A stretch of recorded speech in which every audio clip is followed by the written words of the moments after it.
Welcome to Brain Buds, the place where big ideas grow from simple explanations.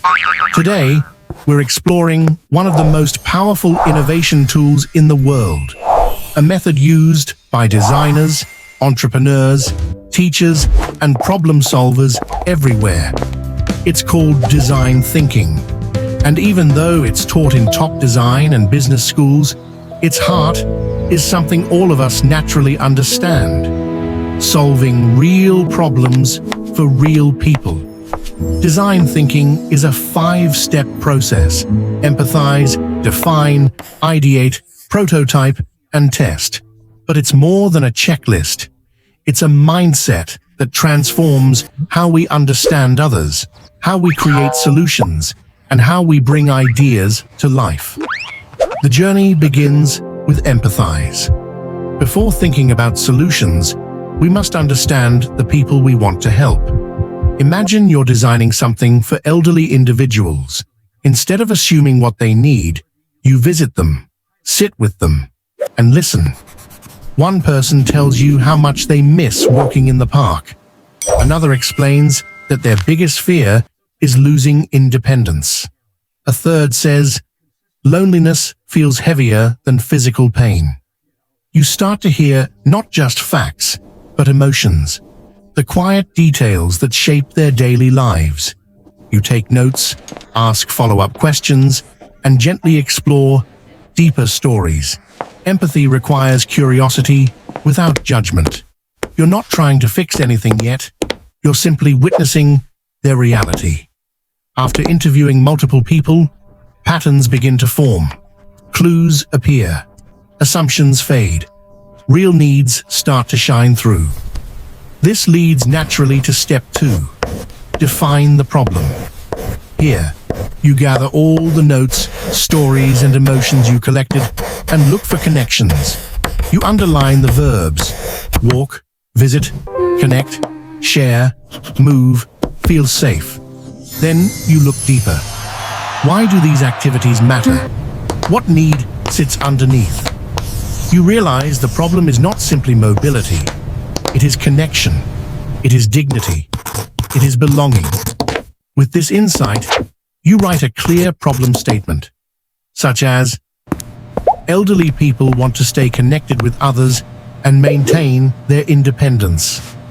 This sentence becomes your compass. A good problem statement prevents you from building solutions nobody cares about. It points you toward what truly matters in people's lives. With the problem defined, your mind opens to possibility.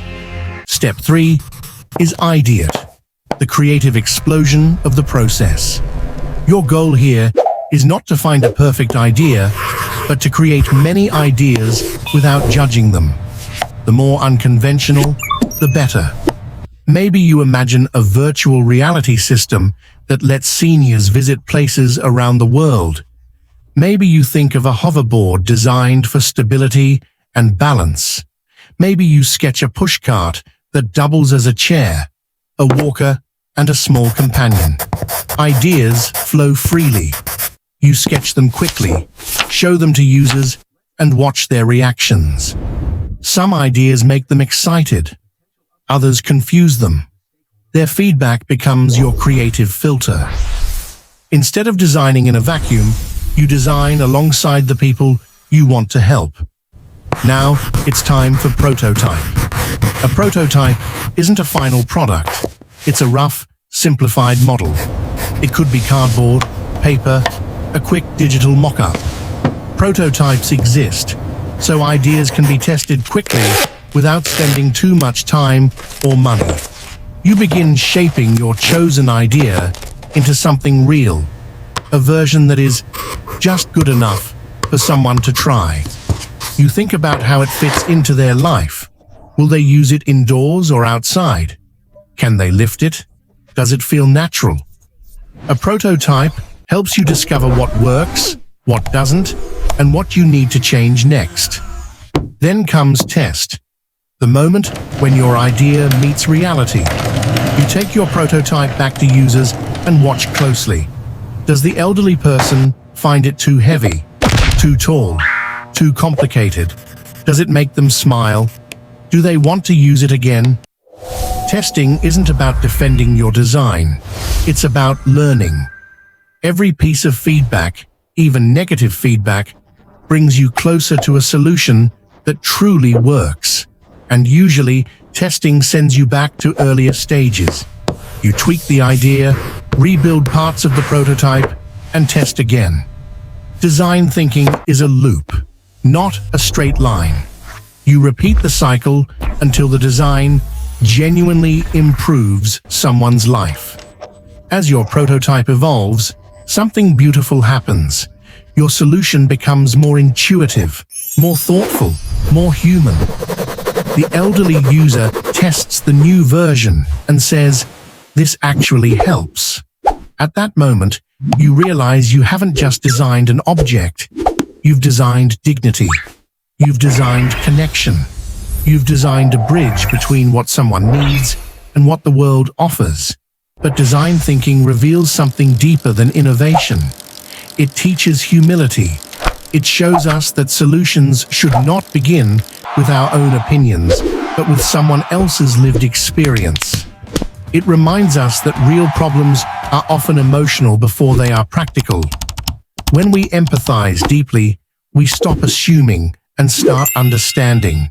And in understanding, we discover insights we could never find on our own.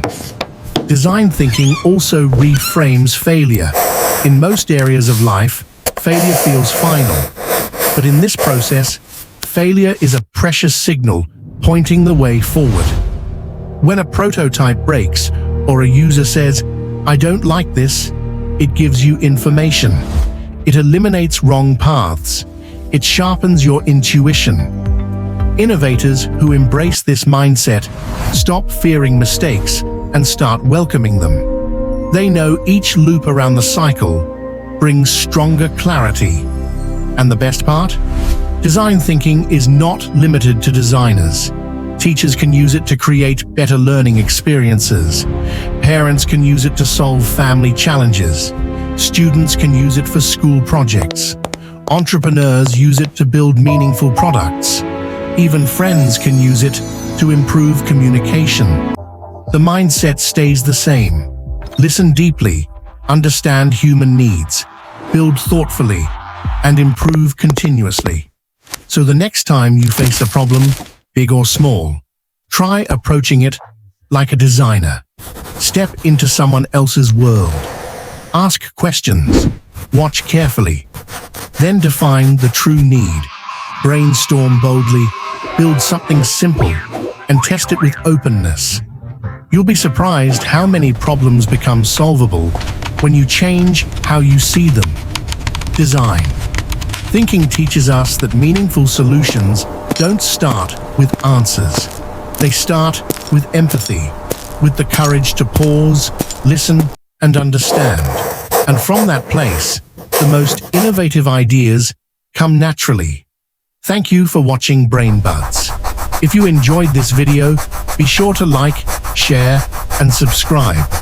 And in the comments, tell us your experience. Have you ever solved a problem using empathy first? We'd love to hear your story.